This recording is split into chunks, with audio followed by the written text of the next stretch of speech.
Okay, hello. So this video is a guide to how the exam board have now made it clear how they want section 1 to be. Section 1 is worth 8 marks, and the exemplar I'm going to show you is 8 out of 8. And here we go. So, first of all, same as you have done, they want an intended purpose of the product. And for their one, they've suggested we have needs of the consumer, needs of the manufacturer. We have done it a different way, and I think a much better way. If we look at this, it's not particularly specific, which is fine. But if I take an example of how I've suggested we do it, there is no doubt that this provides more information based on the lessons that we did on manufacturer's needs. Now, one thing about this page, I would like to see some pictures in here, so anyone who looks at it can see exactly what it is you are talking about. Now, needs of the user, needs of the manufacturer, that's a great way to break it down. It's now worth for everybody taking a series of images and then having some arrows coming off of those images where you talk about the needs of the manufacturer. And what you could do is you could say perhaps a little key that says manufacturer's needs in green, user's needs in red. So off of these images comes color coded explanations, if you like, as to what is what. Okay, that can still take up one page if you need it to. Otherwise, there's no rule, as you can tell. There is no absolute right or wrong with this because they're all different products, so it could take part of a page. What this person has done is they've broken down a dustpan and brush. They've looked at the bristles, they've looked at the brush. That's fine if that applies to you. I would suggest you should break down your product into its main kind of constituent parts, if you like. Where that applies to your product, that's not always going to be possible, but normally it will be. They've got on this page a little thing about injection molded machine. It was said to be low value, so I wouldn't. As a bit of filler, it's not particularly damaging.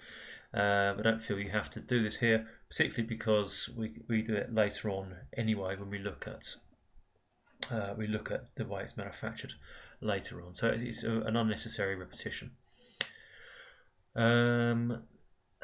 Again, this I think appears later for us, but what they did do here, they looked at the price and they looked at the packaging.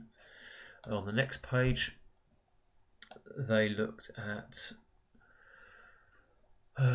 injection molding. Again, for us, that appears in a slightly different format. They look at the ergonomics. Let's get back onto that. They look at aesthetics. They look at the brush pan connection system, the way it clicks together, the durability, etc. Now, the way this is laid out is very good. And in terms of us, what we will do is we will take the durability, the aesthetics, the ergonomics, the packaging, the price, and all of those things, and with supporting photographs in a way similar to this, you will construct a few pages to introduce your product to people. It should be you using the product. It should be your hand. It should be your dustbin, for example. Actually pick the thing up. Don't do this from your chair. Pick it up and use it as it is intended to be used, and then take some photos of that, zooming in where you need to. Okay, now this shouldn't be huge amounts of extra work because let's take an example. Because when you do the strengths and weaknesses comparison, the function, the materials, the manufacturing, ergonomics, aesthetics, cost, you should have done already. So now really what you're doing is just supporting that with some photos of your products being used. Okay, I stress being used. Okay, so if you have this page still, you can delete it, by the way. So what we're doing then, we're aiming towards having 1, 2, 3 pages in total, and you can use this exemplar project as a guide. You will also have a few, maybe at this stage, probably just one video. That video is going to be just 20 seconds long, maybe 30 seconds long maximum, and in it you are going to use your product.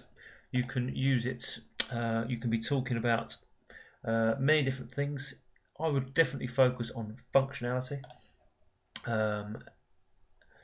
You don't want to go on for too long because they just simply won't be looking at it.